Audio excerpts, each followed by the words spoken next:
Quorum. It's 6:40, and we can call the meeting to order. Welcome, everybody.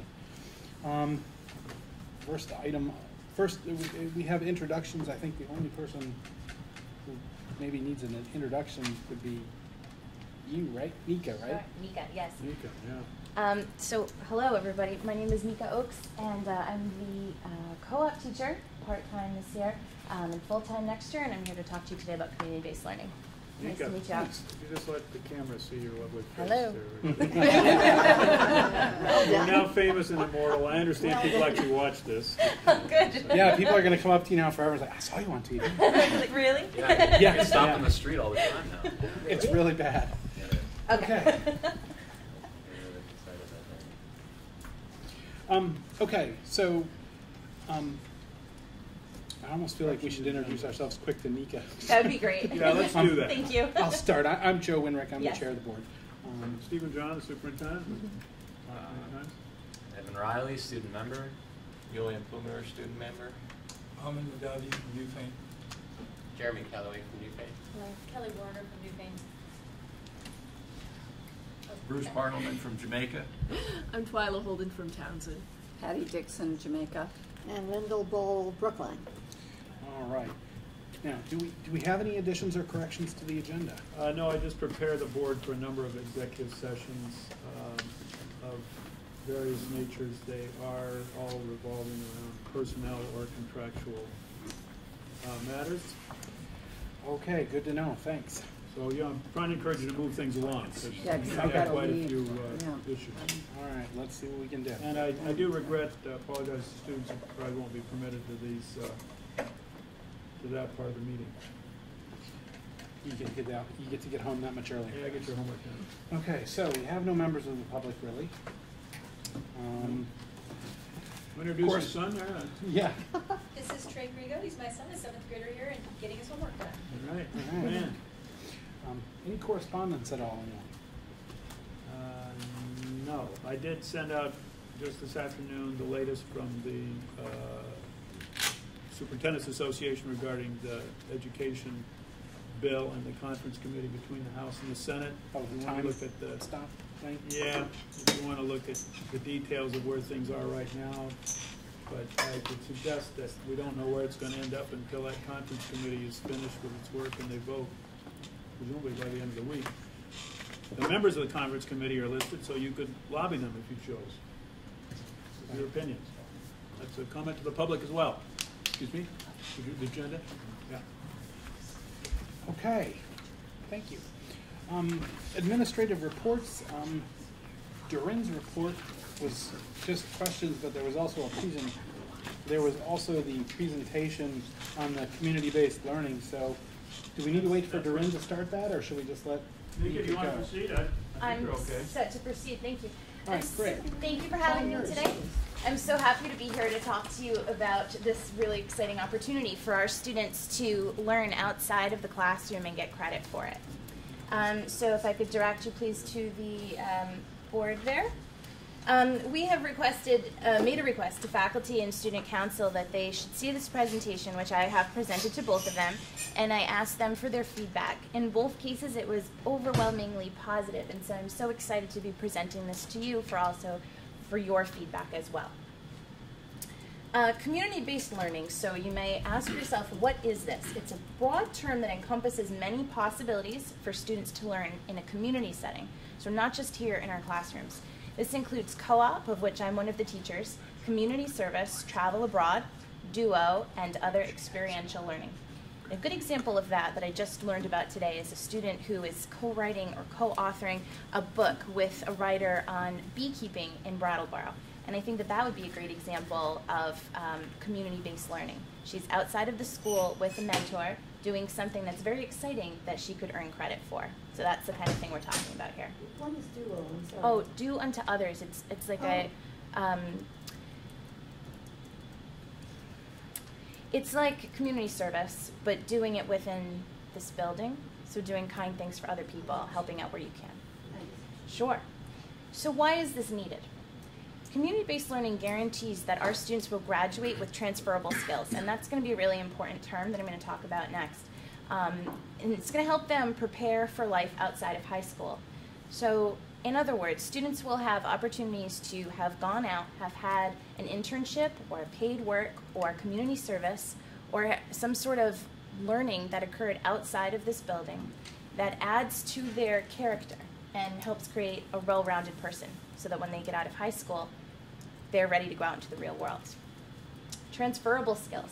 So all students graduate achieving the standards necessary for achieving post-secondary success. So that's whether they go on to college or go straight to work.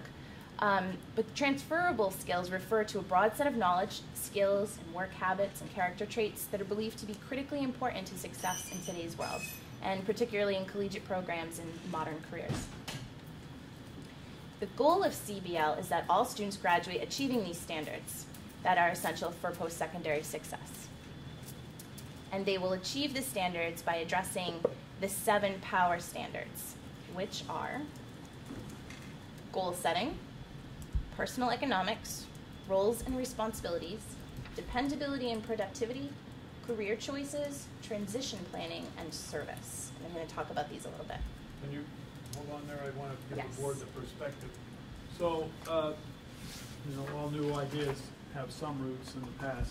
This comes from the Vermont Framework of Standards, and if you aren't familiar with those, that was quite a lot of work that was back in the early 90s, I think about 1990, when it was finally approved by, that came from town meetings in all 256 towns in Vermont. You can imagine that project over a year or so that the agency, Department of Education time undertook. And so then they came up with these, and these decimal points and points refer to the code in that document. If you go to the Agency of Education website, you will find the Vermont Frameworks of Education, and they include, what's really, I think, important for the public note is they include all domains of learning, all subjects of learning, including personal development, which is what some of these are coming out of, primarily vital results they were called.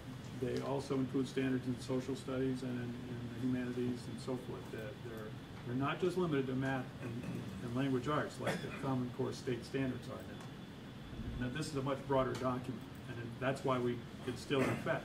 It was adopted by the State Board of Education, and the Common Core state standards have supplanted the math and the English in these standards as a new, better standard. And the next generation science standards replace the science standards in this document. But otherwise, this document still stands, and I commend it to your reading. It's really a very, very worthwhile guide to what you should be doing for education, for our youth and education in the state of Vermont. Thank you, Dr. John. That's really well said. I'm going to go on to talk a little bit about different ways that students can achieve those power standards. One way is through the co-op class that we have here at Leland and Gray. It's an ongoing class that we've offered for 10 years. And I'm very pleased this year to be one of the teachers of that course. Journey East, which you all know, is a marvelous opportunity for the kids to get out and experience a different culture. Independent studies in various topics. Paid employment opportunities, and career, finance, and consumer math classes that are offered at Leland and Gray. Also, we have college and online classes that are addressing the standards. Pay help workshops and career community training and skills. We just had a few of those workshops last week offered. High quality community service, service learning projects, and programs through Habitat for Humanity, SIT, or other comparable programs.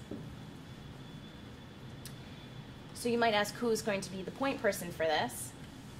And how will we achieve it? So the community-based learning goals will be set through personal learning plans, and the advisors will be the ones to assist students in the creation of their personal learning plans.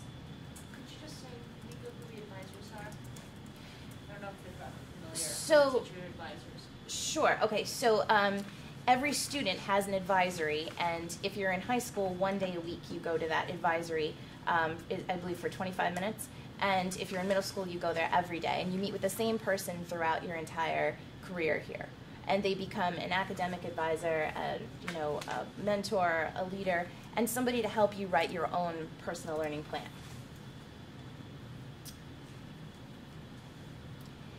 The community-based learning assessments, so making sure that the student actually met the requirements of community-based learning, are going to be accomplished through a variety of ways, and that's what's pretty fun about this for students. Students can choose to do a written reflection or a presentation, so something like a PowerPoint or a paper. And it's hard to see there, but in red writing, if they're a regular education student, then they would present to myself. If they're a special education student, then they would present to myself and their case manager. Or they could do a creative reflection, like a poem, a lovely piece of artwork, a vignette. They could write a play. It's really open to what they want to do. Again, hard to see, but in red, regular ed students will report to myself, present to myself, and special ed students to the co-op teacher and the student's case manager. Then we're going to ask the students to either request from their mentor a letter of recommendation, or for their mentor to fill out an evaluation of their work. And they're going to give this to the co-op teacher. In addition, we're asking that students complete a minimum, or complete 40 hours of community-based learning, community service, between the grades of 7 and 12. So they have 6 years to complete 40 hours of community service. The co-op teacher will help students create an online portfolio of their community-based learning. And the plan to do that is through Google Sites. We can scan or upload directly from an email a recommendation or a mentor evaluation and begin to build a site for the students that they can access throughout their time in school here and even after they graduate. They could store other things there as well, like their resumes and other documents that will help them, get a job and apply to colleges later in their life. So what's in it for the students? Well, I just said, we're basically going to help them organize their achievements and help them achieve great things. But we're gonna help prepare the students for their future after high school. That's our main goal. They're going to create that electronic portfolio that I just talked about. It's going to be accessible to them wherever they want, whenever they want. The class of 2019 will be the first to have this requirement for graduation. So we're not instilling this requirement on next year's senior class. It will begin with the class of 2019 and we'll work through it with them. And a positive response from the school board today will give us a chance to reflect on the resources that we have and a timeline for getting this rolling. So your feedback will be very important. Any questions about that? These are some of our co-op students. Yes, please. How will you go about trying to involve the parents in this? Because I would think that's a real integral part of this whole thing. That's a great point. So parents will be signing each student's personal learning plan. I believe it's by November. Please correct me if I'm wrong.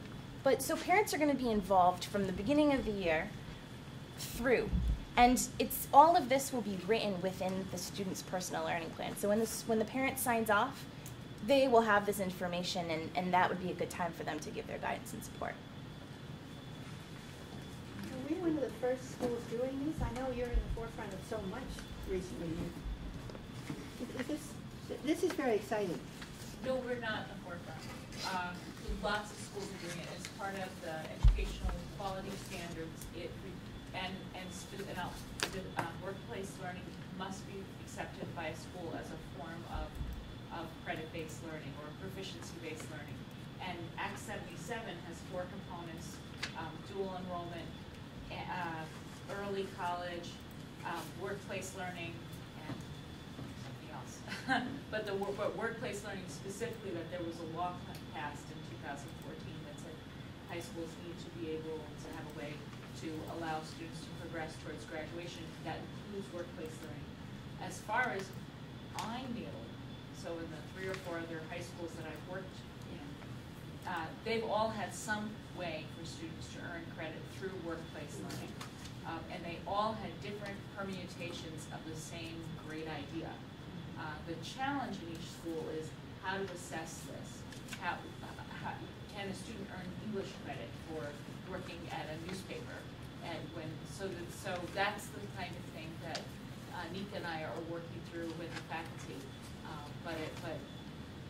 For us, as we work through Atlas, the database of all our required courses, we could see that these 7 power standards we selected were not being required in any course, because co-op is not a requirement for graduation. So we contemplated that. Should that course become a co-op? And what are the implications of that?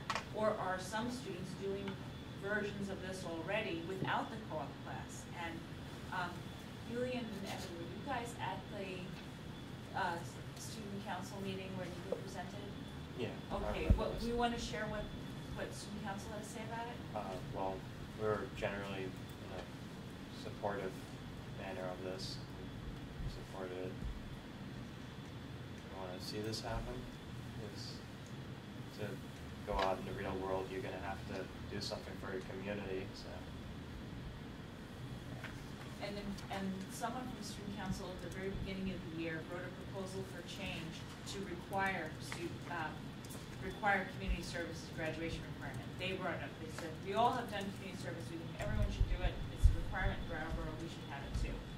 And then Nika and Phoebe Connolly and I worked on it because it couldn't just be a standalone community service, because it wouldn't actually be addressing the standards that we're missing in our guaranteed viable curriculum. That's a long answer, I'm sorry. No. I'm impressed with the range of it, but that makes it very hard to assess, as you say.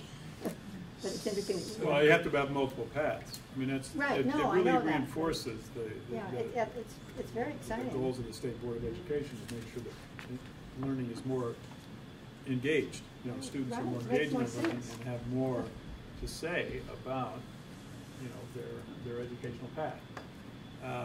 It is a challenge to keep them all heard together. I mean, Nika is stepping up, and I commend her in terms of taking leadership role in this and making sure that there is a go-to or point person regarding the implementation of this plan. And I do know that, you know, to mention this slide, that it's the plan is to have this as a requirement for graduation for 2019 class. However, I point out that none of these standards are new standards.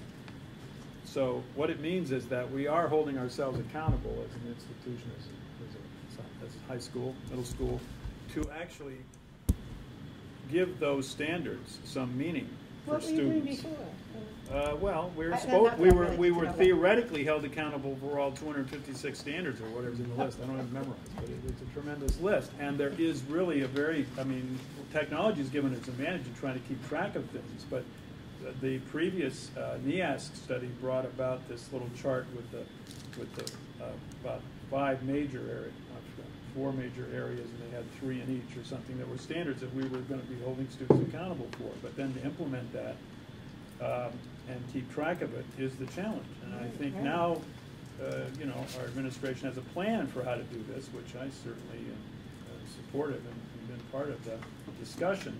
I will say that one of the challenges that Doreen and some of the people in the school met came from me, because I don't like the idea of just requiring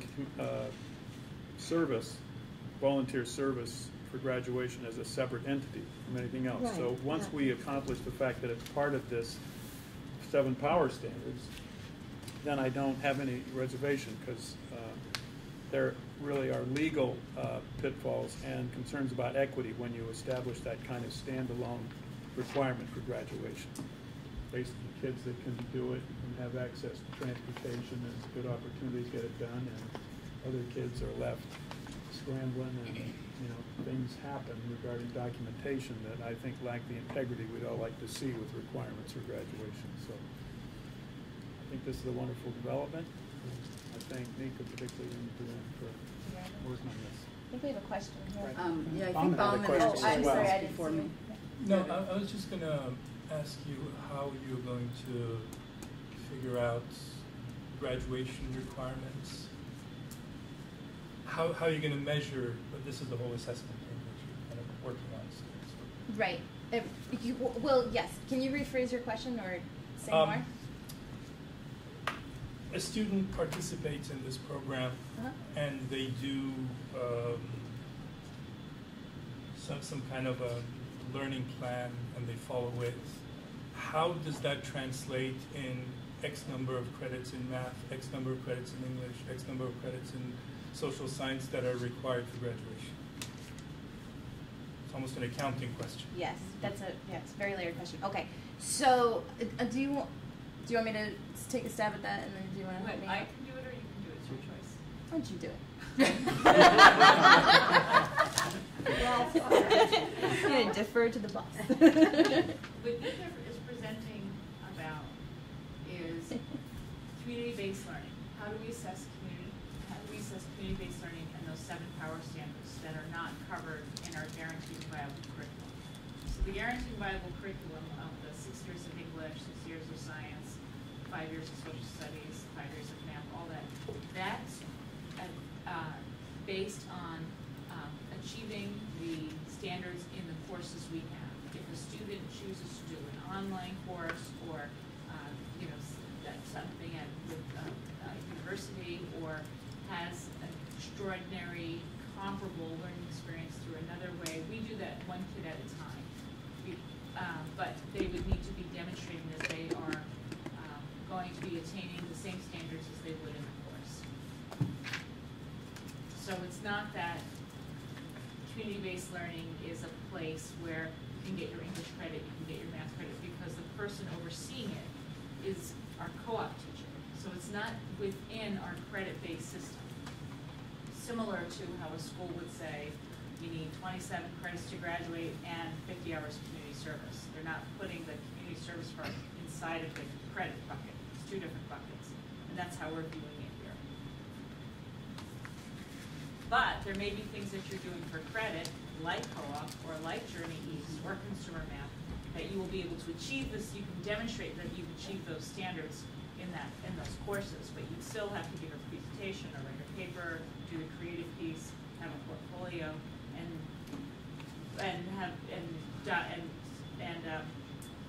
having that all planned in your personalized learning plan. So it starts with next year's freshmen. Does that help? Yes. It seems to me like this does give actually extra meaning to all the things we already do, like Journey East and SIT, and it helps kind of say these aren't extras. These are part of a thing. Part of your learning. Yes. It gives legitimacy They to it. aren't extras that anybody can say, do we really need this? It's not math, science. Okay. It's part of a well-rounded human. Yes. Yes, thank you. So are we being asked is the board being called to make a decision tonight, or just to talk about our opinions on the program? The administration certainly is listening to the board. I thought originally when this idea was presented, it was an additional requirement for graduation. Since it involves the 7 power standards that have already been adopted by the State Board of Education, I don't think there's any necessity for the board to consider this as an extra course or an extra graduation requirement, because in fact, theoretically, it has been in place since 1990. But I don't think it's been put in a bottle, I have a bottle right here, that people are able to partake of and keep track of. So that's what is kind of interesting about this, and I think the outline that Doreen presented is quite accurate about what the accounting situation is going to be. Now, this may be the beginning of eventually a true accounting for progress towards graduation based on standards rather than based on Carnegie units, because the program of studies presently is based on Carnegie units. As you articulated, 6 courses of English, 6 courses. So, it's kind of an exciting move to see how those 2 can work together and see whether, in fact, we can eventually progress to less emphasis of the Carnegie unit-based course and more the multiple paths of learning based on the standards. It's pretty exciting times in education right now. It's pretty challenging. I don't want to, get into this, distract the meeting, and get into this more, because this will be part of your retreat discussion. This is part of planning for the head. It's part of it giving a little more substance to the 2020 vision that you've had articulated, and that's always up for revision as well. So Yeah, we'll be excited to see it all put into place. Bruce, did you have a question? Yeah. Do you have a list where community members or businesses can submit their names as mentors, or not that they would, I mean, they'd have to be reviewed, but if a student said, well, I don't know what I want to do, but I want to do something, here's 20 people, maybe there's a horse person, or maybe there's somebody around it where an expert might fall into a place where they could be a mentor. It's a great question. Thank you for asking it. It's actually part of my job to align students with the mentors in the community and co-op opportunities. So right now I would say we have a list of about 70 or 75 people within a 15-minute driving range who in the past have been very helpful in the past 10 or 11 years in offering students internships. And that list is growing every day. Every new connection that we make, every new person that we meet becomes a potential mentor for a student in the future. So right now, we have a pretty good list. I would say that the things that I would like to see grow, if you're interested, are the medical fields and mainly physical therapy and anything to do with medicine, like nursing and becoming a doctor. Those are some of the interests that kids have that I'm not able to necessarily match because of confidentiality and HIPAA. Students with people in the medical field, or somebody who's interested in dentistry, that sort of thing, with a long-term internship. But we do have a great list, and it's growing. And if anyone here has an idea or a mentor, or is interested in becoming a mentor for a student through a co-op program, please, please, please email me and let me know what you're interested in, and hopefully there'd be someone I could maybe match you with who'd be interested in the same thing that you are. Thanks for asking that question. Could I just add just to what Bruce said? Yes, sir. I think that's a wonderful idea. Yes. And I think it would be great to raise the profile of the school, not just individuals, but the businesses within a 15-minute driving distance of all skills. I mean, across the board, that this high school is doing this program and is looking for connections to area businesses. Right. That's going to be one of my major goals next year when I'm full-time in this position, is to take the opportunity to go out and introduce myself to local community members and business owners and just let them know that we're here. And instead of just making that first connection in a phone call, to actually go around and meet people and attend community business meetings and getting to know who all the people are that have made this community what it is. I'm a newcomer to this community, so every time I meet somebody new, it's a great opportunity for me to see both who they are and what they've contributed and what they can offer our students. So I'm definitely going to continue to do that even more than I have this year. Thank you. So was it next year's freshmen? Next year's freshmen. Okay, so they're going to be held responsible, and then so clearly you would be working with them early on in the school year, and then is it at that age group and under? Because you've referenced 7 to 12, but you've also been talking about freshmen to seniors. So where does curiosity, having middle school child, where does middle school fall in with all that? Is it going to be 7, 8, 9 starting next year working on this? Or? So the community service piece, the kids can start in 7th grade, but the community-based learning piece would start with the freshmen of next year's freshmen.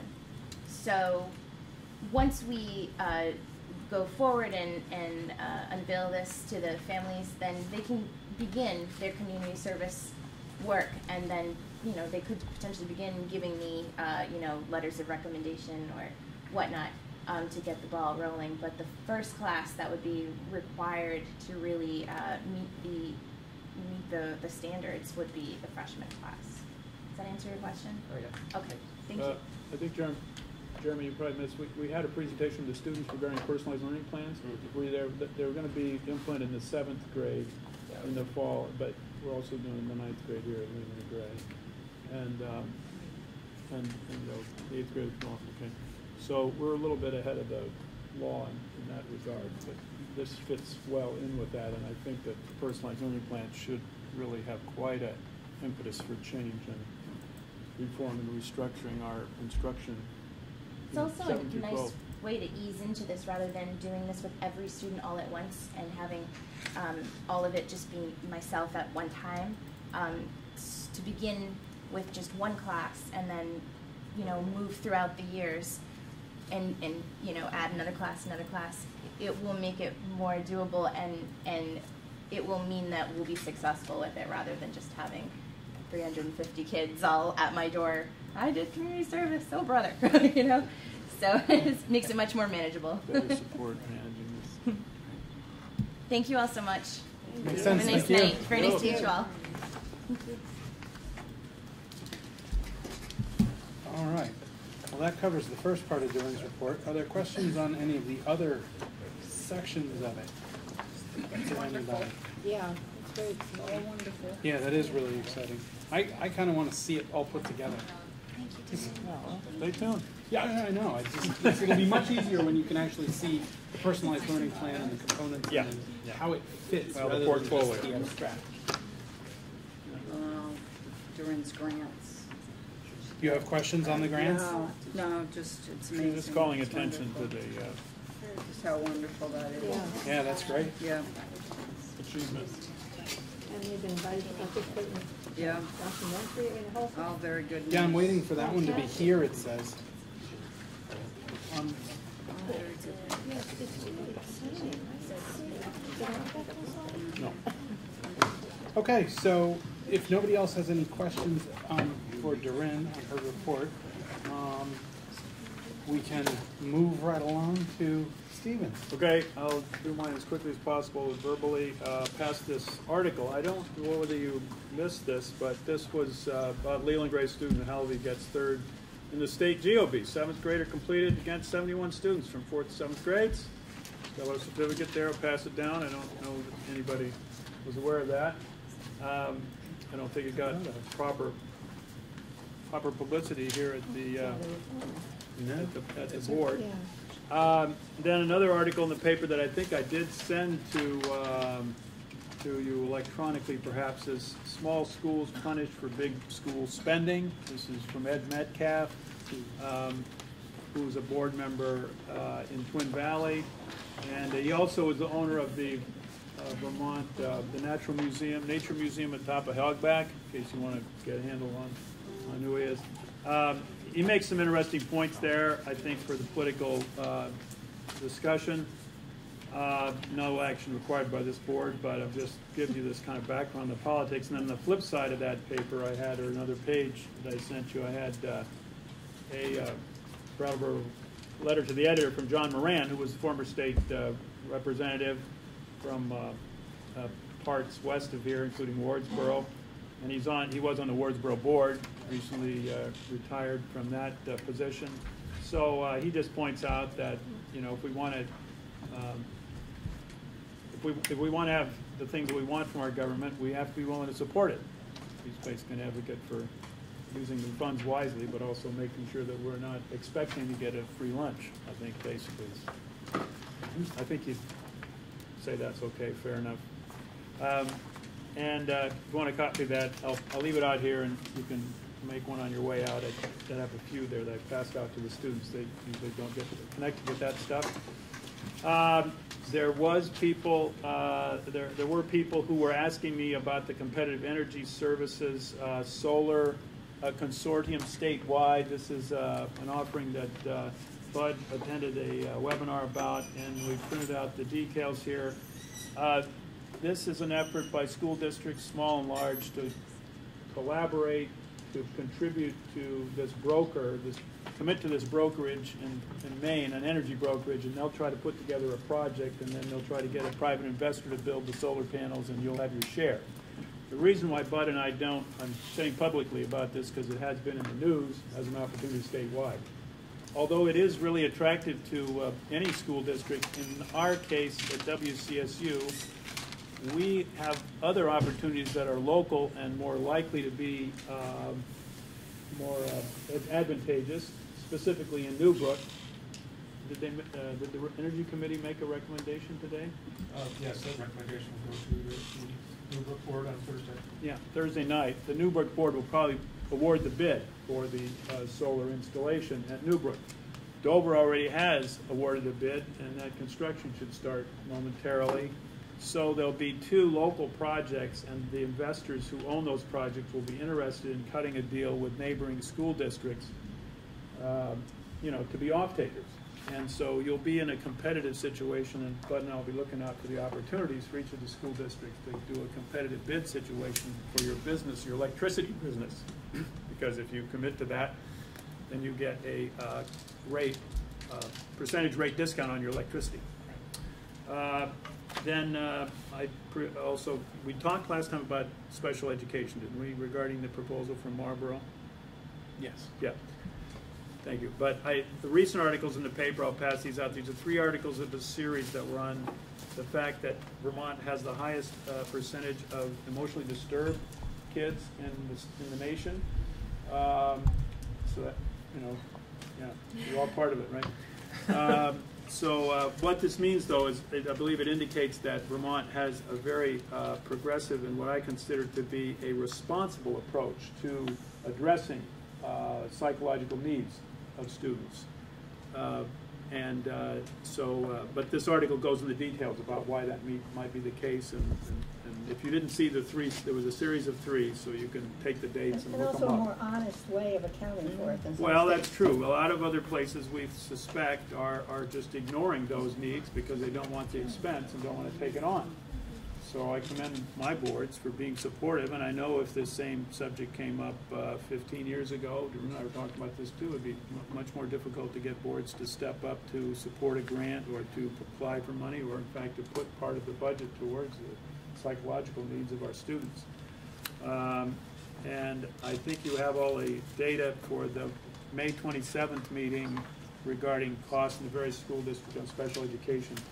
You students, if you haven't gotten that, you might want to take a copy of each of those. The proposal is to share special education costs across the SU by grades K through 6 from Marlboro. However, it could be revised to be it could be revised to be the Union School District of Leland Gray, K through 12. It could be K through 6 just with the Union School District towns. So there are lots of possibilities of the political decision that the proposal from Marlboro, which was made originally last fall, Right, eventually and will that's on the agenda result for in the May 27th. It's on the agenda for the May 27th meeting, which is a full board meeting. You're all welcome to attend. It will be here Wednesday, May 27th. And then I want to thank Joe, and I don't know if anybody else from this board is attending, but on the 20th, the board chairs and some other members of the school boards will be attending a workshop with all the superintendents in the state up at Lake Maury on Wednesday the 20th, which is why the calendar has been changed for that WCSU full board meeting. I think on that I'm open for questions. I want to thank the policy committee for being here and for getting the work done. We made tremendous progress. I presume, Bruce, that we'll meet again next month prior to the board meeting at 6 o'clock again, if that's agreeable. If Allison cracks the whip. Yeah, well, right, yeah. Don't challenge her to do that on TV. Yeah, yeah. So I reserve the rest of my remarks for the Career Center report. That'll come out after we have financials, I think. All right. Any questions for me? Thank you. Nope. Bud? Got your monthly financial. This is as of the end of April. You'll see we're right about the same percentage in both revenue and expenditure, which is good. We'll have more complete numbers, of course, next month. I do want to take the opportunity to let you know some of the things that are going on in the business office right now related to Leland and Gray. Started today working on the second semester tuition bills. I expect those to be out by the end of the week. So we'll have that revenue starting to come in before the end of the fiscal year. And we've also started to take a look at our cash flow in anticipation of tax anticipation notes, which you routinely issue at the beginning of the fiscal year. Finally, we have put out an RFP on auditing services. and we've already received inquiries from 2 auditing firms, one a local firm out of Brattleboro, and the one I heard from today is a firm that's mostly in upstate New York, but has recently opened up a Rutland office.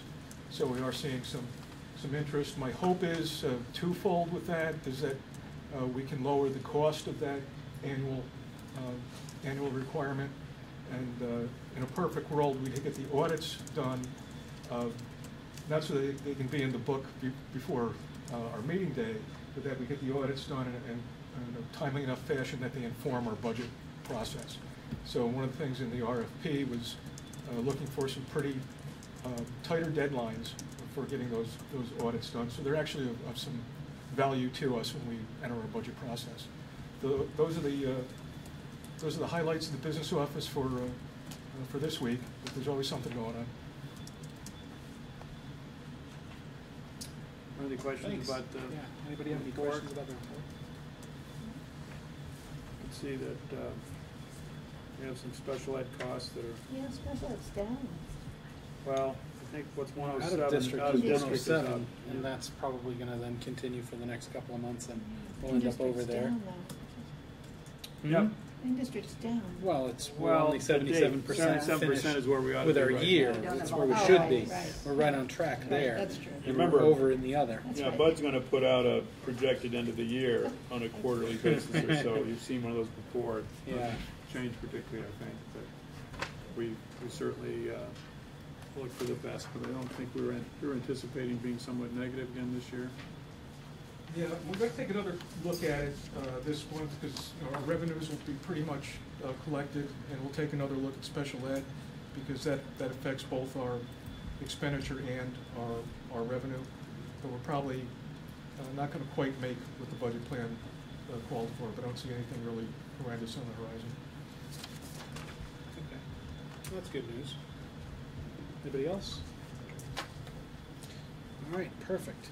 Is there a Career Center report? There is. I went to the meeting today, and I'll just apologizing for having been in court for a student and wasn't able to make it. But so I will report. She's handed the baton to me. We had 4 student groups that were reporting today throughout the year. They reported the various programs there. You may be aware there's a technical math program there that is really placing students by need, academic, what their area of strength and weaknesses are by AccuPlacer, a test that's related to the ASVAB test, and they tie the project then that the student has connected to their passion. The reason why they're at the Career Center is a particular program, so that they're project oriented, and this has been very successful. Certainly from the students presenting, they were very confident and poised, and it's really pretty impressive to see these kids present to this room full of administrators and people from all over the region, including Hinsdale, who sends a number of students to their Career Center. There was a student in that reporting from that math program, I think it was a former student of ours from Jamaica. I think she may have moved away, but remember Greta? Yeah. Yeah. She was fab. She was really had it together. And then there was a forestry and natural resources program, and the instructor said the first thing he does, everybody comes to this class and they want to be loggers. He says, well, that's not the way to go. It's dangerous work. It's expensive. You can end up doing it if you like, but this is about ag land management, water quality, insect prevention, woodlot management, and so forth. Anyway, there was one of our Leland Gray students, Justin. Somebody give me a hint, Junior.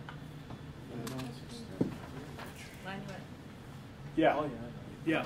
He spoke very well. It was really charming, and he says, "I've learned more here than everything since 7th grade." That was a quote that wrote down, And the thing is that this is an example of engaged learning, part of this multiple pathway. So it's a really valuable opportunity for kids. Yes, Rick. He's a transfer student. He came to, so when he says, for instance, 7th grade, most of that time was at another school district. Oh, He only came to this clarification. Well, okay. Just point of clarification. Because if he'd have been here, Well, I've got some real estate in Yeah, Arizona right. I can sell you to. Okay, I just think that's typical of kids, you know, who go to the Career Center, recognizing that they're learning more by being engaged in what they want to do and the way they can learn. That we have a hard time providing here. You know, when these forestry students spend, you know, 75% of the time outdoors, working with machinery, working with equipment, and they write every week, you know, they have to meet the standard. But that's one of the things that the Career Center offers for kids, and why it, I think, is a very important opportunity to support. There was also an ambassador spoke. That's the kids who become leaders and present about their programs, and a couple of them spoke as well. You know, I have to say that just as if these students were presenting, you know, they'd have confidence, they'd have great posture, they'd be articulate, and you know, this is what our product should be in terms of graduation. And so anyway, that's they want me to advertise this. There is a summer program for girls this year at the Career Center for grades 8 and 9. 8th and 9th graders. Transportation could be a problem for people in our area, but if the parents work downtown or something, that's something that's free. I think when I get the information, we'll be passing it on. I think that probably Linda will get it, but I think Melanie and Doreen will get it as well. So that's an opportunity for some kids that don't have other commitments. I think that's it. There is no more meeting this year. So they'll start again next year, September 15th. I hope that Lindell continues to serve. Yeah.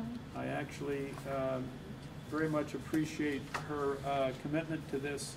She's been very dependable at the meetings. And it's terribly important that we stay connected with this opportunity for our students. I'd like to continue if it's all right with the board. In fact, I have something out in the car. I bought a little flower for you. Just to thank you for the year's service. Okay, thank you. All right, thanks. It's all for the meals, right, Lindell? Yeah, he never mentioned that, but the food service. Yeah, I hear kids lunch put is on- pretty amazing. They had so many people there today, they ran out of food. Oh, Yeah. dear, okay. Okay. Good thing I didn't come. Any questions on the Career Center at all? Thank you No? for your attention. Great, thank you. All right, moving on. We have the Senate Ed bill now in conference. I don't know if anybody got a chance to read Stephen's timeline snapshot thing that he sent out late this afternoon. It's a bunch of pages, kind of said, you know, who was what, where, when. And information is they're still on the floor trying to figure That's this right. out. So, you know, who knows what this will look like when they're done with it. Yeah, they met twice, or they're going to meet. They were meeting today at 5 o'clock Right. again, I guess. Yeah. And there's 6 members, and so you know, it's up to the public to throw their you know, opinions their way and see what the conference committee comes up with. I do think the predictions are that a bill will be passed and signed by the governor, and the question about what's actually in it is still up in the air. That's what we don't know. That's between the compromises that may be arrived at between the House and the Senate. So, but I see that Gina is already onto it there, and she's going to figure it all out for us. And, Maybe you could, you know, read that and give us a report about 20 minutes? It's all right.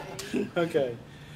I don't, you know, you can't count on anything that's in there right now. You just have to see how it turns out. So I do commend the legislature if they do take action for doing something, because giving us some direction will give us some opportunity to make plans, both short and long term, and certainly give me an opportunity to advise boards as they wish as how to proceed.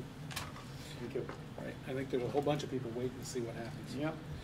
Okay. Next was the student membership on the board piece. We talked about it a little bit last time. I know I've had a chance to go through the student representation adult partnership and a bunch of different things. I know generally the consensus was the board is in favor of continuing student membership on the board. I've read this thing and done a lot of thinking about it and have a whole lot of opinions, but I'd like to, like down to, you know, we need to amend the bylaws and this is how many we should have and this is how it should work. But I also want to hear from everybody else what they've had a chance to think about. Anybody want to go first? I think you should. Sounds like you got Just because I was telling, I'm like, I was reading in the student in this guideline here that we had that was the result of probably close to a year's worth of work with all the different Vermont boards and a board in Alaska that has students and stuff. They make all kinds of recommendations about what you want to do and how you want to do it, how many kids you want to have, and all of that. And I just started writing things down. I like the idea of having 3 student board members, just because that would give them the same voice in terms of number of people on the board as our largest town. I think that's fair. I like the idea of having staggered terms where we have a couple of 2-year terms and a 1-year term. I do want to allow, I notice in the recruitment thing, we're asking, we're telling them it's a 2-year term and you have to be a sophomore or a junior to apply, or a freshman or a sophomore to apply because you're going to get a 2-year term. I would love to see the juniors apply so that we have a seat, so that we can continue this senior presence on the board. Somebody agrees. We have agreement. I would love to give the students a vote. Probably, my original thinking was to aggregate, similar to the WCSU board where students have, there's a student vote. Everything in here multiple times talks about how there's just no way to give them a legal vote. They don't have a constituency, they're not elected. I know VSBA board has student members, Vermont State Board of Education has student members. But those board members aren't elected, right? They're appointed. Right. And that's how they get around the vote. I'm not sure we have a way to give them a vote, but they talk in this about advisory votes. And I don't think, personally, for me anyway, I don't think that your voice as students has been diminished in any way by not having a vote. What your opinions, your input has been valuable and in some cases persuasive enough to change the way the rest of the board is voted. So I don't really feel like that diminishes your voice a lot. And I either agree, disagree, certainly contribute on that. The other thing that was in here that I noticed we hadn't done and I thought was a really good idea was some training and some mentor relationships. I know these students and have known them all for a little while because my kids go to school here and they're similar ages.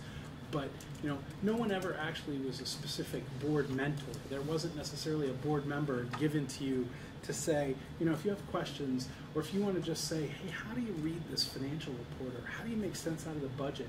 Somebody who's been on the board a little while to kind of help you or ask questions. And just have that sort of mentor relationship. And they also talk about training, whether it's the board training or, we could send you guys to the VSBA training for new board members, just like we do for, newly elected town board members. So that's everything in a just dump.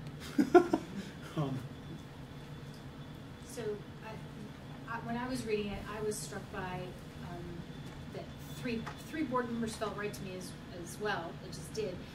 But just correction, there's actually 4 board members from Newfane. Right. So, but still, 3, and maybe I feel like three student members works because it's worked so well. Because maybe I'm just not thinking outside the box. But I like this number. I like these people have actually really added some great information to my time on the board. So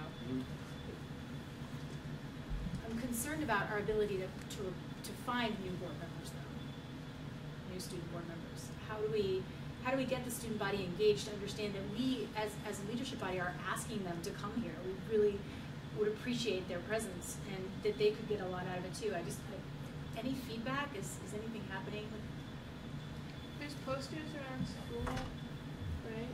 Yeah, I see those, but I think we could have displayed it. Advertised it a little more. Has there been any opportunity for you to speak to a large student body at all? No, but I've talked to some individuals about it. And what kind of pushback are you getting? Pushback? I don't have time, it's pointless. More kind of like, I don't know what I have to do going up seems to be the only one. Yeah. Yeah. Yeah. This was one that, this was a question I wanted to ask you guys too. Do students, as student board members, do you get feedback from other students, from a constituency? I mean, like every month after the meeting, generally I'll get at least 1 or 2 or 3 phone calls, and I'll get stopped at the River Bend or a sporting event or something, and somebody will want to talk to me about something they either saw on TV or heard was going on at the school or whatever. So like there's a dialogue between me as a board member and the public that elected me. Do you get that with the other students? Not necessarily. Probably not as much. Yeah. I don't think the students are really aware of what gets talked about in these meetings so much as the public members or the public would be. Like, It depends. Like with the whole thing with the period 9 for music, like then like people were talking to me all the time about it, and like, but I think when it's just a regular old board meeting, none of the students really come to us with anything. But yeah, like I don't really know what they would come to us about. Like, Well, I guess as you talk about the vision for the school going forward and sort of the long-range planning and stuff, it's hard because some of it won't necessarily affect directly the students, but it is sort of setting things up. I mean, listening to the flexible pathway, personalized learning plan, community-based service piece, don't you kind of wish, geez, I wish that had been there when I was a freshman. I might have done some things differently, and I might have had some other opportunities. So, really, they have to. It's hard. Lots of people don't look at the future well. So, getting high school students to do that is even more difficult, probably. I'd be interested in hearing from the students their experience. I know Evan spoke very movingly at one meeting about the input you had on the 3D printer and how it had really changed the board's decision. And I'm kind of swaying to try to push for a vote for you guys, because I think you do have a constituency. I don't know if it's legal, but I think that makes you a co-equal part with the towns, which I think is very important. For the student body to elect us into... No, for you to have a vote on the board. Oh, okay. Well, I wouldn't mind seeing the student body elect board members. I mean, maybe out of a smaller, have the letter of interest kind of thing, and then say, okay, here are the candidates, and then get them elected. How we elect presidents. Yeah, I think how we do it. I think that Right. student council and the school board should be more like. I think that members on the school board should be on student council, because student council is the representation of our student body. That's an interesting thought. Yeah, So, I hadn't thought of it that way. there should be some more connections between the student council and the school board. Is that limiting the homogeneity of the input, or Well, are you getting the same kinds of? we do. It's hard to get a wide diversity of people coming forward for the Yeah, school board. it I is. understand that. well, currently, like we were going to have a vote and an election, but Dr. Dorfman had only received 4 letters of interest For at the you time. guys, Yeah. last time. And we've lost the 4th member, but there weren't enough to really hold an election. And we're having trouble finding enough people to replace the 2 that are leaving, which is obviously us. But I think the disconnect comes from like people in the school. Like I guess they don't really everyone has gripes with something in the school or how something is run, but they don't really see this as an outlet, a place where they can come to voice their concerns and see a change that gets made. I think if we were to advertise it a little better and really promote the fact that you can make change and that your voice is heard, I think more people would be interested. But currently, the interest doesn't really seem to be there. Yeah, but I think that can be fixed. It can definitely be fixed. I was saying earlier to Julie, it was a very good piece. I think it was on the website. I printed it out and took it to the Brookline Select Board last week. It was very. It said it very well as to what it would bring to the community and to the students. It was small. Did you write that, Dorian? It was good. Yeah. The word of mouth is really how students show up. If people are talking about it, if this is something that it's really like told to a friend, and she told to friends. I mean, this is how word is spread in the high school, and getting up in an assembly and talking about it is not an attraction. This is, you know, going to be a great thing. So it's going to take time for it to catch on.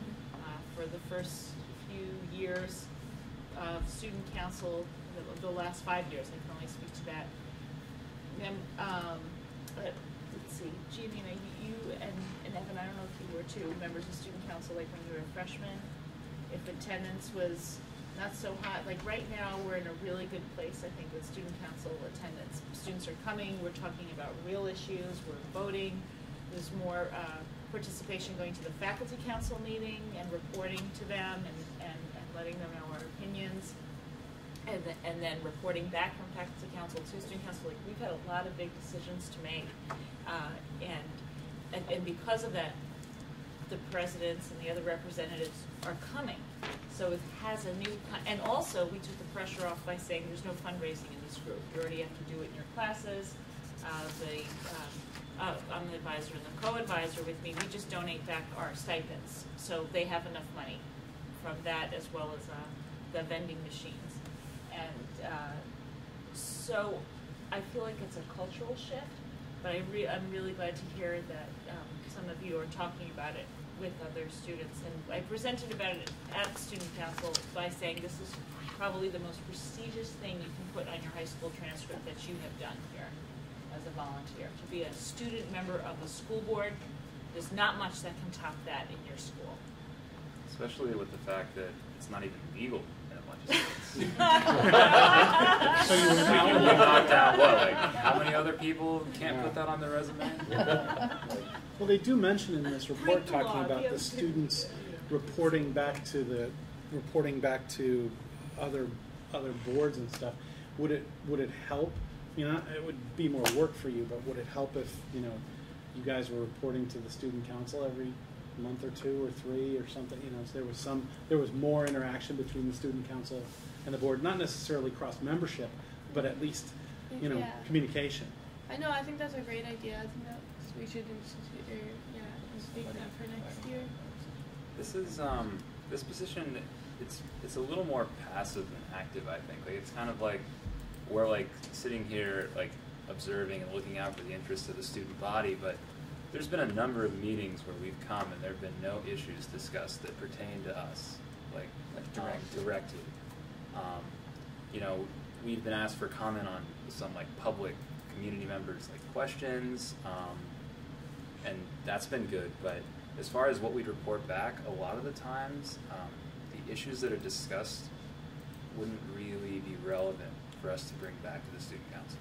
But if like we would just say like nothing really, we have nothing to report. I think it's still a good idea to have that report as a regular thing. I think you're right in what you're saying, and it makes it even more impressive that you showed up for every meeting. If I could just add that it's not that our students are disempowered. And Gianina brought up the example of period 9. In how many days did you guys organize that? To go to, right, like in 2 days you suddenly have 25 people come to, it was a large number, including, at least half of them were students, ready to speak out, take action, be persuasive, be accountable to one another, and that continues to be part of our culture in school. Like, if they feel like there's an injustice, they talk and they move quickly. So I think that's just more of the official channels that we're trying to make more of the culture, rather than like if there was opposition, strong. Well, if all 4 students on our board said we think this is a really bad idea, maybe it wouldn't have gotten to the level that it did, where people came in essentially to express their dissent. So just I think it takes time. But I still think you guys should talk about it more. You're a lot more influential than I am. And you were talking about, talking to students after board meetings, reporting on what was said, and often what is said here is not really relevant to students' lives. But not you guys, but in general, student reps, you might want to think also about talking to students before a board meeting, about seeing if there are any issues that they would like you guys to bring to the board, and have it, I mean, you kind of have a pulpit here where you can say things and you're heard just like everybody else here is heard, plus you're on TV. I think we need to define what we can bring to this table versus what we couldn't bring to a proposal for change or another outlet that we already have. That's kind of the disconnect. It's like anytime we have an idea that we want to bring to the table, we kind of write up a proposal for change, and either that goes to the faculty council or an administrator sees it. Like, what do we bring here that we couldn't bring to that, or what is that? Like, we need to define what issues we can bring up here that this board can talk about, and what issues would be. I would suggest use your own judgment, take a leadership position. Okay. And Well, going to the training, the one that new board members go to, you would learn what our jobs really are as board members, because they are pretty specific. You know, budget, policy, curriculum, that kind of stuff. It's pretty specific, so that would give a good idea of what you can bring to us that could make a difference, and start it going before we even talk about it, or say, oh yeah, we never thought about that, or, you know, because those are pretty important parts of your school, especially budget. Yes. Yeah, like I feel like the biggest role of the student members on the board has been looking out for student interests in regard to the budget. The biggest changes we've been able to make were changes to funding for after-school programs, looking out for the computer science programs, you know, getting the 3D printer, defending why that was a reasonable purchase. I mean, those types of things, like the student, that's the greatest power that we've had, is been able to influence budget decisions, which is a very small portion of the meetings. I mean, I would add though that you've influenced our opinion of Leland a great student. I mean, we've had 3 great perspectives that are not the same on all kinds of different issues throughout months and months of meetings. You know, I mean, I know I've been swayed voting by things you've said, you know, and that, you know, not having a vote is tough, but you certainly swayed votes, and you certainly swayed the room at times, like you mentioned, you know, championing certain issues, but even just in a broader sense of what it's like and where you're at and what your past experience here, Leland Gray was, positive or negative, and kind of what you would see, how it would improve going forward, has been just a great perspective.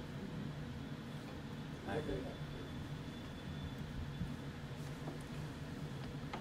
Well, I was just going to follow up on what was shared here. My observations over time about student involvement in governance, student councils particularly, is that it's real easy for people to get excited about injustice or change. What really the hard work of government and governance is, you know, the constructive deliberation over time. And most of us, when we're young, don't have much patience for that. And a lot of us, when we're older, don't have much patience for that. But, you know, the challenge of not becoming polemic, polarized, like our present Congress is at the federal level, is really, you know, someplace that no board can afford to go. But a board still has a responsibility of expressing a difference of opinion, you know, that's representative of all the views. So I think any board is remiss in not having students. However, I understand why students who've been invited before, and actually we've had a couple who thought they were committed for a while, but I think their experience was just like you said. You know, there's not enough influence there. You know, not enough really that pertains to the juice of your day to make it worthwhile. So that's where you know, I think we should expect that this should be a long, constructive process over time, and not expect immediate, you know, tremendous engagement. I advise the board to stay at it, you know, to keep the role open and to keep it developing. I do support Lindall's suggestion that we figure out some way to get students to vote on specific issues. I mean, we can have certain things that can be voted to try to challenge the law and the rule about it. I have no trouble advocating for that. And in fact, I got a wild idea that we could, propose the representatives to be appointed by the governor to our board, and then, they might have a vote. Just saying, there are ways to work this out. We can try. We can try. I understand the argument of election because the law actually specifies exactly who's on the board in what capacity, what representative number in a union school district board. That is in the law. So that's what the Attorney General is going to throw back at us when we try to get students to vote. But as I said, I think I'd like to figure out, in consultation with Nicole Mace at the VSBA, I certainly can see who else I can consult with on it. But we ought to follow the State Board of Education's model. I don't see any reason why school boards can't figure out a way to get this to happen. After all, nobody's going to have fear that the students are going to outvote the board members, at least not in the present situation, right? So, anyway, I'll leave it. I think that what this begs, though, instead of having the discussion prolong too much further tonight, that a proposal needs to be made. And, Joe has some ideas here. If you want to come back with something, or you want to consult with me or with Durin regarding some specific proposal, I think that's what is missing in our bylaws, or in giving this experience some credibility and confidence for the future. Can I offer a suggestion? Sure. Going forward, to give you more of a role, and also, you say you bring up ideas and it goes through channels that are behind our backs we don't see unless they get through all these other hoops and things, and you're all in the student council and things going on there. We get a report from the superintendent, we get a report from the principal, which are really just kind of updates on what's going on and things that are happening with the work that we do, and taking turns giving us a 10-minute update of what the student council, what the student body is doing, or a specific thing that you're working to create, and that you're presenting to faculty, just little things like that, but we give you like a regular list. No, I think that's a great idea, because then perhaps we could add at one student council meeting a month, because we have those weekly. We can say, all right, what do we want to, is there anything here, or open up to the whole student body, not just the student council. But I think that's a really good idea. It'd be a little bit more work for you guys when we're leaving, so. Not all of you are leaving. Yeah. So. Now you got one more board meeting. Yeah, night, next right? night. Just looking at. Yeah. Well, based on what you had said, Stephen, I mean, I can certainly write up something with anybody who wants to help me. That looks like a proposal that we could vote on the 9th. For like how many, and get a copy of the bylaws and make the amendment. I do actually have the tolerance for risk to go up to a cease and desist letter from the Attorney General to give them a vote.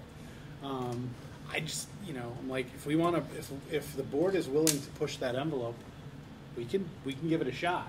I mean, they're pretty clear in there that there are opinions out there that students can't legally have a vote, but we can wait until we're told no. I remind the public if you're willing to try. I remind the public that the women didn't used to have the right to vote. I know. All right, I have a suggestion for you. You are empowered as the chair to appoint. You could appoint a volunteer or two from the board, including a student member, and you could put that together for the next proposal. Yeah, anybody willing to, anybody want to work on a proposal with me, students, board members, anyone? I'll be happy to appoint volunteers. I would like to do it. I'm swamped with the court work, but I think it's very important. Well, you can work by phone. You don't have to meet. Yeah, I mean, it can be. It's email, phone. Yeah, okay. I mean, it's not going to be. Like there are Google Docs, that we can work collaboratively Yeah, okay. on an online Just document. have to tell us when you're going to meet, and somebody has to be in a public place. because you're a committee Okay. at this point. Okay. Oh, the open, whatever Meeting. law. Yeah. Oh, boy. Okay. So, any volunteers? Yeah, I'll do it. Kelly? Yeah, I'll do. Lindell? Any students? They don't have any time. I guess I'll do it. You want to leave a stamp on this, You gotta- Evan? No, well, I think they're I'll thinking, I'll collaborate over email. okay. Okay. You too? Yeah. Or were you being volunteered twisted? I mean, all No. three of you can work on this. Well, I If do you like want. to look over it and put in my Some sense. Yeah. All right. So, Lindell, Kelly, and the three students and I'll take a first whack at it and get it all to you on your board emails. Anybody else wants to be included? Just, you have second thoughts, you want to see it, shoot me an email. Be careful, you can't do the Oh, you're revision right. by email, but you can put it out there. But we'll put a and then draft have out and people then we'll come- meet. yeah, meet based on the We'll draft. meet based on the draft, right. Okay? And Okay. that meeting doesn't have to be all of you in the same place at the same time. You just have to have one person. We can have one person on You can be Skype working in out a of my public office place. and you can, yeah, right. You Okay. just post it with a little time warning, okay? That's what, We don't I'll want- make sure that I stick with you so Do we the comply rules with open right, meetings but law. we didn't have this stand in the way of being convenient and getting it done. Okay, Great. Any final thoughts on that? Moving right along to the policy committee. Bruce, you're the chair, right? Yes. So we're going to consider recommendations. Take it away. What do you recommend, sir? Tonight, the committee reviewed policies that were on the books for more than 5 years that we hadn't reviewed recently.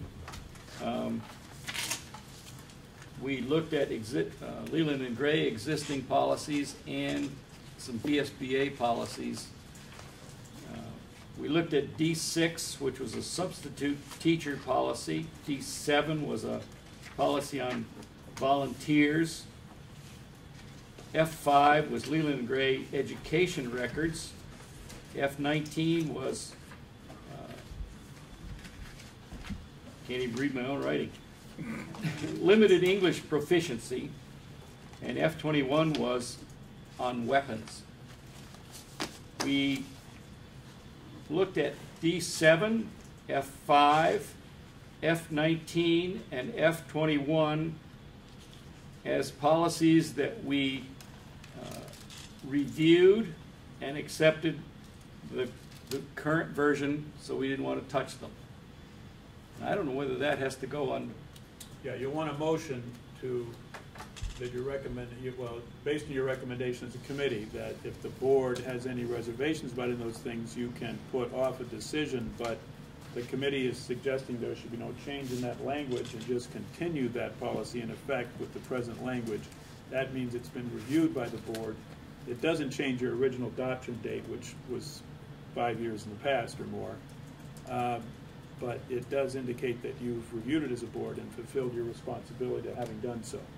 So moved. Okay, so, Pete, did you get those? No, sir. Let's get the names. Well, These are policies that have been removed. Or is that, Moved, yeah, it's you can- kind of weighty to look at, so. They're, what are the reviewed ones? You want to say again? D7. So D7, D is in dog 7, that's volunteers and work-study students. F5 is Leland and Gray education records. F19 is limited English proficiency students. English is a second language requirement. How we deal with Right. getting an education for them. You could look them up online, yeah. F21 is weapons. And I believe everybody got an opportunity they were sent to everyone. Right, they were sent to the full board. To the full board, yeah. So what this means, just to let you know, is that these are pretty much the language that the law states we have to have. So it isn't like there's much choice here, folks.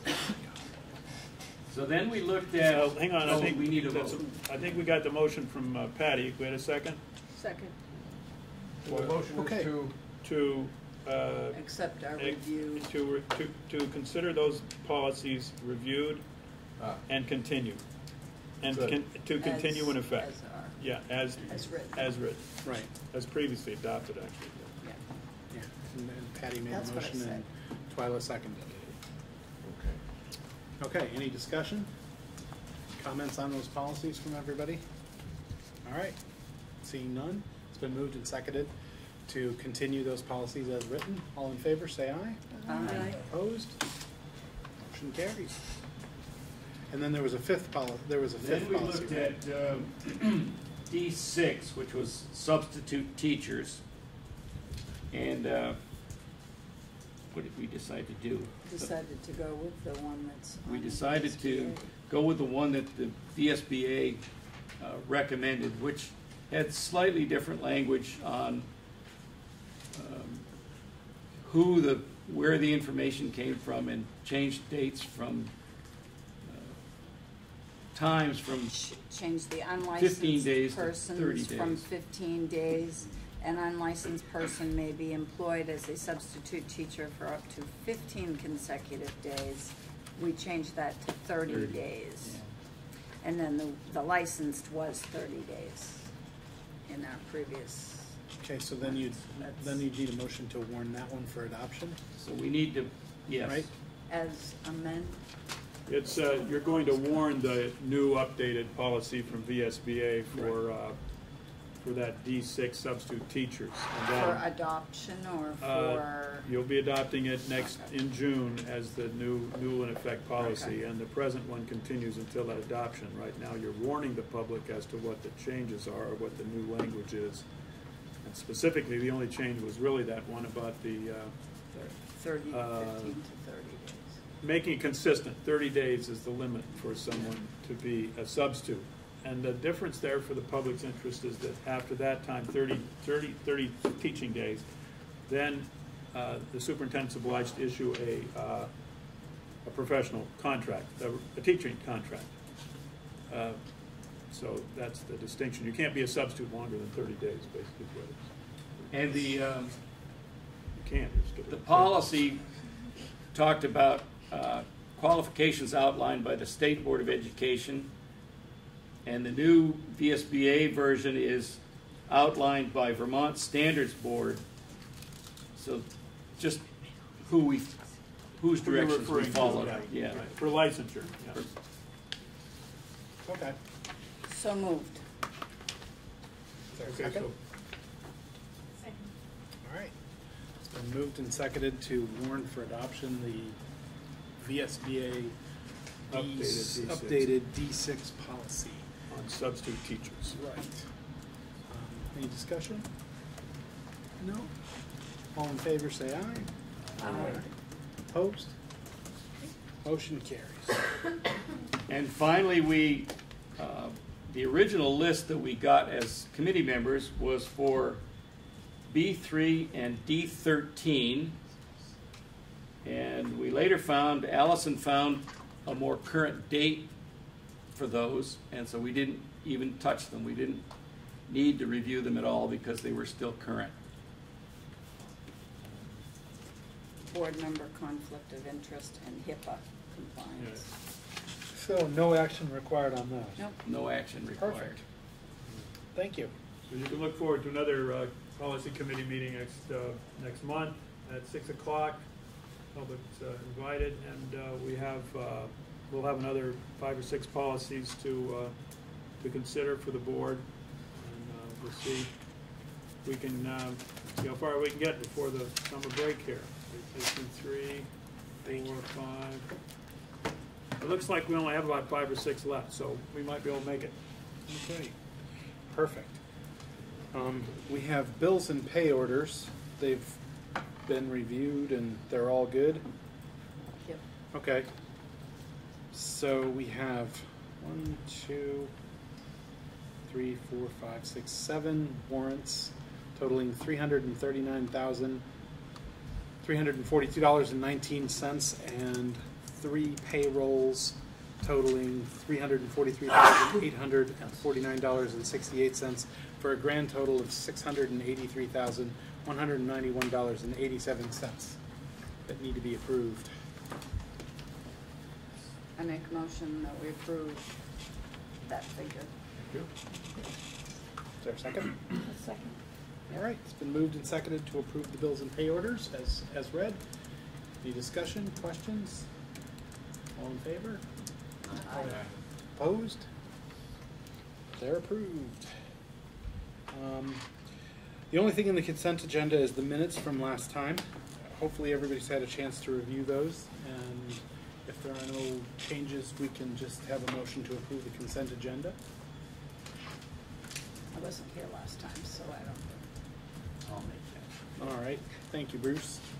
That doesn't technically need a second, does it? No? Okay, so all in favor of approving the consent agenda, please signify by saying aye. Aye. Opposed? All right, minutes are approved. And now we're to executive sessions. So I'll probably let the board know that in the next consent agenda, there'll be the minutes, and there'll be that policy that you just warned, the VSBA policy on substitute teachers, D6. So- Do you have any idea how long this executive session might last? Because I've got to leave by like 8:30 at the latest. Well, I think you just leave when you have to leave. We'll try to move it along, but I can do that. yeah, you can Yeah, leave. just Yeah, leave whenever. we'll have various issues we may have to come in and out of executive session for, okay? Okay. But just so the public knows that there'll be a series of necessary distinguishing between different personnel matters or contractual matters, but they are all Okay. under executive Will session. we take any action after any of them, do you think? Or can we let Rich go? I have one, you can let Rich go, no, yeah, Rich can go, but I doubt there'll be any action.